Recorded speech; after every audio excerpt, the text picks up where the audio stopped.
Bukan. Nervous. Minum dulu. Assalamualaikum warahmatullahi wabarakatuh. Lagi dari program studi Pendidikan Pancasila dan Kewarganegaraan Fakultas Ilmu Sosial Universitas Negeri Jakarta. Panggilannya Ariel, Pak. Ariel. Ya. Pertama saya mau mengucapkan terima kasih dulu kepada moderator dan kepada Bapak atas kesempatannya saya boleh bertanya di forum sebesar ini. Saya ingin mengucapkan terima kasih kepada Bapak yang telah menjadi sosok seorang ayah buat saya dan mungkin buat sebagian besar anak-anak di Jakarta yang juga tumbuh, berproses dan berkembang tanpa adanya seorang ayah seperti saya. Lalu yang kedua, kalau saya boleh bercerita sedikit, beberapa waktu lalu ketika saya di kelas, waktu itu kelasnya lagi dihapus sama Prof. Cipto Sumadi. Beliau bercerita, beliau pernah menemani Bapak berkunjung ke Australia waktu itu, ketika Bapak masih jadi menteri. Terus yang saya ingat dari cerita tersebut adalah Bapak bilang ke pihak negara sana bahwa kami datang dari Indonesia. Kami negara yang besar dan kami punya segalanya. Ketika mendengar itu, hati saya menangis, merasakan cinta yang begitu dalam buat Indonesia. Nah, dari situ saya juga menyadari bahwa Bapak adalah orang yang berbahaya. Bapak orang yang paling berbahaya. Ya, memang Bapak ini sendiri orang yang paling bahaya buat Indonesia. Buat orang-orang yang nggak mau lihat Indonesia makin maju maksudnya.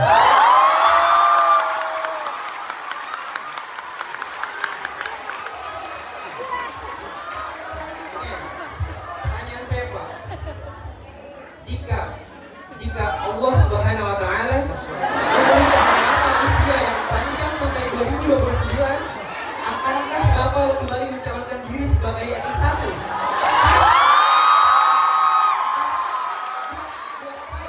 Buat saya, dan mungkin sebagian besar anak-anak di Indonesia, kami memerlukan presiden yang bukan hanya bisa sebagai menjadi pemimpin, tapi juga bisa menjadi seorang ayah di rumah.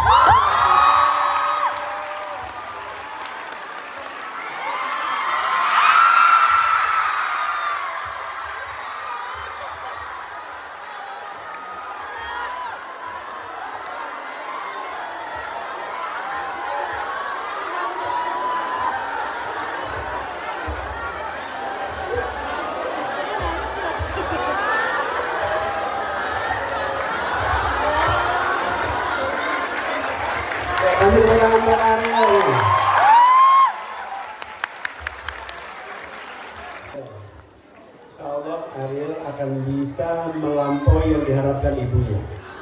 Ya, Insyaallah akan bisa melampaui semua yang diinginkan ibunya. Biarkan ibumu bangga sama kamu, Insyaallah. Ya, oke. Boleh, Kang Ali sambil duduk dulu. Banyak banget. Yang tadi belakangnya lebih jauh-jauh. Ya, duduk aja. Tasnya dia. Kalau ada pemeriksaan ya Pak.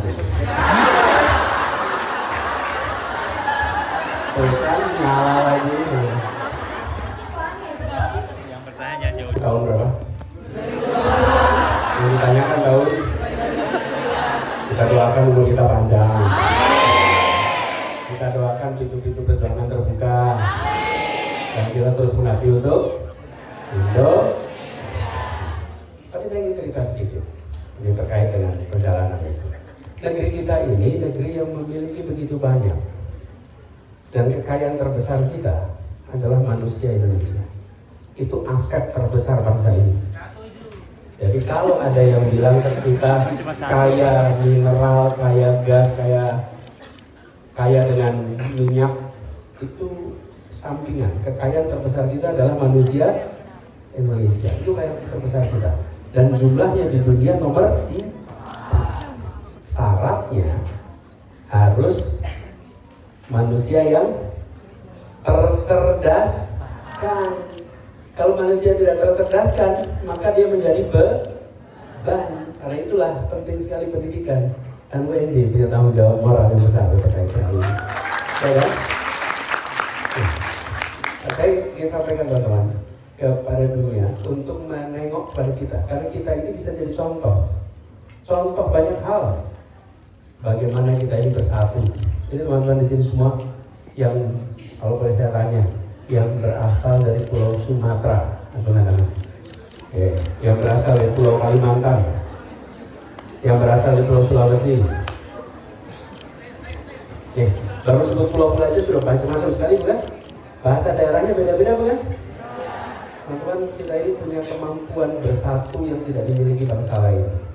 Jadi saya sering sampaikan di berbagai forum dunia, kalau mau tahu bangsa yang bisa menyatu secara luar biasa, maka tengok di tenggaranya Asia, namanya Indonesia. Jadi saya merasa bersyukur sekali bahwa kita berada di situ. Jadi teman-teman sekalian, tengok ke dunia global. Teman-teman sekalian, sini saya ngomong ini saya ingin pesan buat teman-teman semua. Tengok ke dunia global, itu jangan seperti Anda membayangkan ini dunia yang berbeda. Kalau saya boleh usul, teman-teman di sini pasang di tempat Anda kos, di tempat kamar Anda, pasang peta. Peta apa? Peta dunia. Jangan peta Indonesia saja, peta dunia. Saya selalu pesankan pasang peta dunia. Kenapa? Supaya Anda lihat Indonesia bagian dari dunia dan Anda samkan di dalam diri Anda bahwa saya akan berperan bukan hanya di level nasional, tapi mampu berperan di level global. Iyalah, internasional nggak apa-apa. Internasional antar bangsa gitu ya. Jadi global. Penting sekali teman-teman. Karena itu mindset. Kalau kita membayangkan skop kita hanya kota, maka keinginan kita sebatas kota Jakarta. Kalau mindset kita nasional, maka skop kita sebatas nasional. Kalau mindset kita global, maka ruang kiprahnya dunia. Karena itu pasang itu membantu Anda. Yang kedua, usul kedua, punya paspor. Yang belum punya paspor, saya usul urus paspor. Bikin paspor. Katanya sekarang sempat singkat. Aman. Yang punya paspor, aku tangan juga. Bikin minoritas. Teman-teman, saya usul segera urus paspor. Punya paspor. Kalau Anda punya paspor itu artinya Anda bisa keluar Indonesia. Pergi kemana kalau udah punya paspor?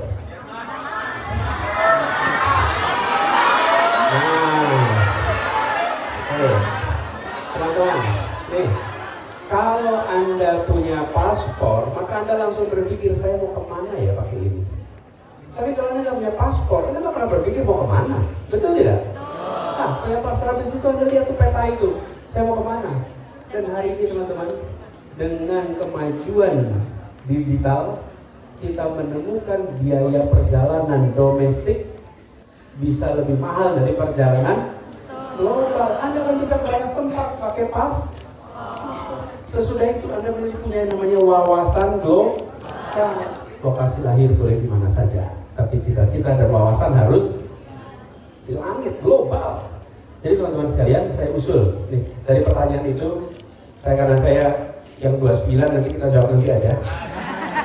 Karena sepertinya panjang ya. Tapi sekarang sampai ke depan saya usul buat teman-teman, milikilah wawasan global itu. Dan beda sekali teman-teman, yang punya wawasan global dan tidak, dalam Anda mencari referensi, dalam Anda mencari menyusun rencana ke depan, kalau punya wawasan global, pasti rencananya berbeda. Saya ingin teman-teman semua yang di sini, generasi 21, wawasannya global. Itu jawaban saya buat